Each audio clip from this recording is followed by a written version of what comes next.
Pemirsa, Sumatera Selatan hingga saat ini masih memasuki musim penghujan dan di bulan Maret diprediksi merupakan puncak musim penghujan dengan intensitas tertinggi. Masyarakat diimbau untuk tetap waspada.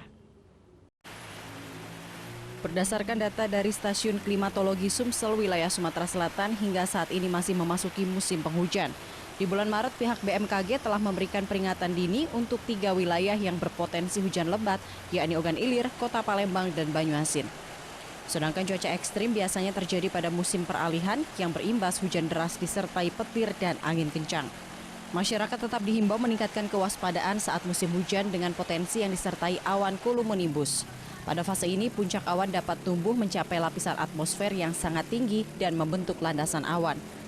Ketiga fase meluruh dimulai updraft melemah dan didominasi downdraft pada sebagian besar sistem awan. Awan cumulonimbus yang tumbuh pada area dengan geser angin kuat dapat tumbuh lebih dahsyat. Dan diprediksi kami juga telah membuat perakiraan peringatan dini iklim ekstrim di beberapa wilayah, yaitu seperti Ogan Ilir, Kota Palembang, lalu ada Banyuasin. Itu kami peringatkan bahwasanya di bulan Maret akan terjadi curah hujan tinggi.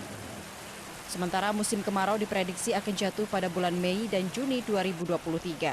Puncaknya akan jatuh pada bulan Juli dan Agustus 2023 dengan kondisi lebih kering dibandingkan kemarau pada tahun 2022 lalu. Dari Palembang, Erwin Setiawan, iNews melaporkan.